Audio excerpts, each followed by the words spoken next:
274-178 ingin membentangkan mengenai agama Islam sebagai agama rasmi di Malaysia. Seperti yang kita telah ketahui, agama Islam merupakan agama rasmi di Malaysia yang mana telah dimasukkan dalam perkara 3-1 Perlembagaan Persekutuan, yang mana telah menjelaskan kedudukan agama Islam sebagai agama rasmi. Walau bagaimanapun, agama-agama lain masih boleh diamalkan dan diikuti dengan aman di mana-mana negeri persekutuan di Malaysia, kecuali Sarawak. Apabila perkara ini telah ditetapkan dalam perkara 3-1, maka kedudukan Islam di negara ini tidak boleh dipertikaikan oleh mana-mana pihak, disebabkan oleh perkataan agama Islam telah pun disebut secara jelas dan bukan disebut dengan kata nama umum iaitu agama. Menurut Profesor Madya Dr. Syam Rahayu Abdul Aziz, menjelaskan Islam diletakkan pada tempat yang tinggi dalam apa sahaja acara di negara ini, seperti di upacara majlis kerajaan atau acara rasmi. Malahan dalam membentuk polisi pentadbiran negara dan hala tuju masa depan, setiap perkara perlu dititik beratkan disebabkan oleh Islam merupakan agama rasmi negara Malaysia. Sekian, terima kasih. Assalamualaikum dan selamat sejahtera. Nama saya Halimatun Sanadia binti Bahari. Saya akan membentangkan sub-poin langkah-langkah pendekatan. Poin yang pertama, berdakwah kepada kebenaran agama Islam. Seperti yang kita sedia maklum, dalam Islam, dakwah merupakan satu kewajipan bagi umatnya. Malahan, Rasulullah SAW meletakkan dakwah sebagai perkara utama dalam setiap tindakan bagi mana-mana aktiviti muamalah bersama keluarga, para sahabat, musuh maupun kerajaan-kerajaan luar Madinah. Oleh itu, gerakan dakwah ini amat penting bagi menghindari salah faham dalam Islam, khususnya dalam kalangan masyarakat bukan Islam. Contohnya, perancangan kufar telah mengelirukan masyarakat dunia dengan campur tangan dalam aspek tenteraan, ekonomi, sosial dan sebagainya. Hal ini mengakibatkan umat Islam tidak mampu menjelaskan tentang agama Islam apabila diasap dengan persoalan atau kekeliruan yang dibangkitkan oleh masyarakat bukan Islam. Okay, poin yang kedua, pendekatan yang berbeza. Terdapat pendekatan yang berbeza bagi mengatasi masalah-masalah agama antara kaum oleh rakyat Malaysia. Wujud konflik dan permasalahan disebabkan terdapat setengah golongan yang tidak memahami agama lain dengan baik. Dialog dan seminar dengan kerap membantu untuk memberikan pemahaman yang mendalam kepada mereka yang terlibat dengan konflik ini. Di samping itu, mata pelajaran umum seperti kursus Tamadun Islam dan Tamadun Asia serta kursus hubungan etnik boleh menjadi kursus wajib kepada pelajar universiti awam dan juga swasta di Malaysia. Hal ini merupakan satu pendekatan yang tepat dan mendedahkan dialog antara tamadun bagi mengelakkan konflik dan pergaduhan antara agama-agama lain. Assalamualaikum warahmatullahi wabarakatuh. Saya Noeliana binti Abdul Malik, nombor matrik 274950. Pada hari ini, saya ingin mengupas sedikit isu tentang penghinaan agama di media sosial. Seperti yang kita tahu, di zaman ekonomi yang sedang pesat membangun ini, terdapat banyak media sosial telah wujud seperti YouTube, Instagram, Twitter, Facebook dan WhatsApp. Secanggih mana pun media sosial itu ada, dia tetap ada baik dan buruknya.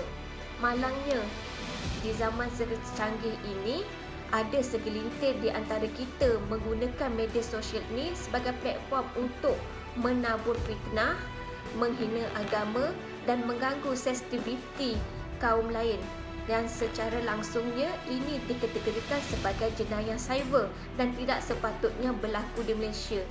Sepatutnya kita menggunakan media sosial yang semakin canggih ini sebagai tempat untuk menyebarkan kebaikan, menyebarkan maklumat yang pasti benar dan sahihnya. Bukan kita menghina, mengganggu sensitiviti kaum-kaum lain dengan menabur fitnah dan sebagainya, dan secara langsung boleh membuatkan porak-perandakan kaum.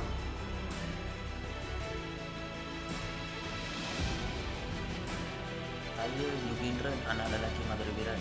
Saya merupakan seorang anggota tentera yang sedang berkhidmat di Regimen Kedua Artileri Diraja, Kem Mahkota Keluang Johor. Saya berasal daripada Kuala Selangor dan saya seorang yang beragama Hindu. Pada hari ini saya ingin memberi beberapa pendapat berkenaan dengan agama Islam sebagai agama rasmi di dalam Malaysia.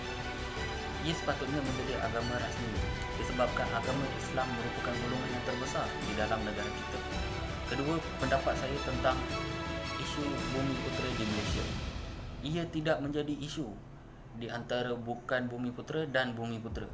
Kerajaan selalu memberi keistimewaan antara dua-dua golongan.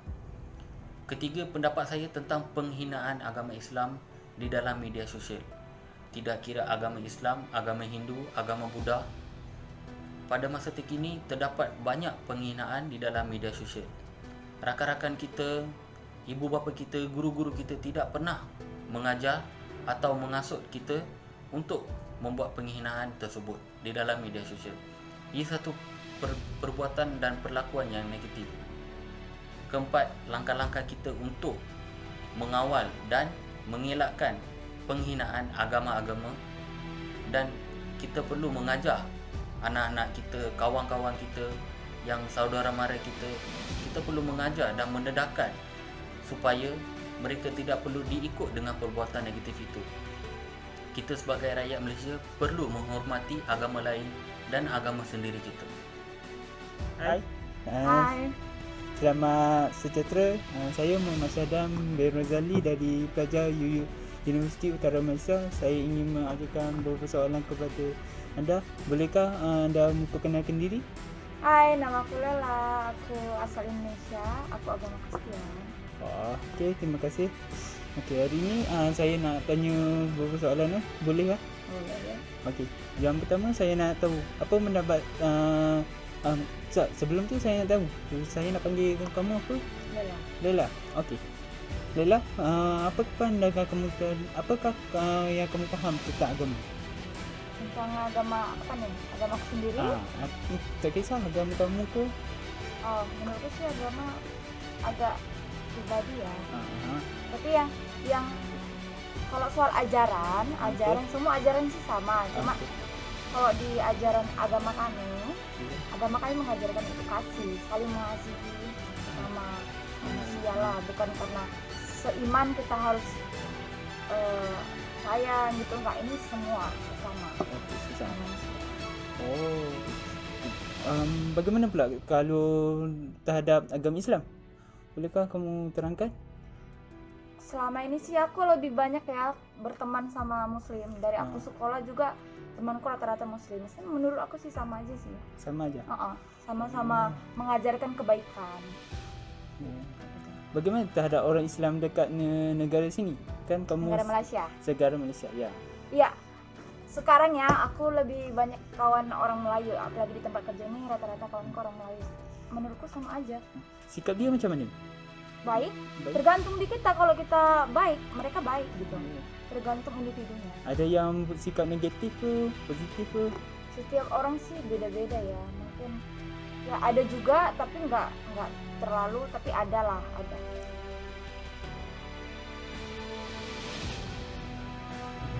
Kesimpulannya, semua individu memainkan peranan yang penting dalam mewujudkan suasana yang harmoni dan keamanan negara.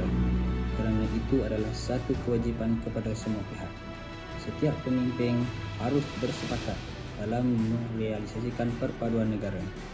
Persefahaman dalam kalangan pemimpin dan individu amat penting kerana melaluinya rakyat akan dapat isyarat yang jelas mengharmonikan hubungan masyarakat pelbagai etnik dalam negara Malaysia yang berbilang bangsa, budaya dan agama.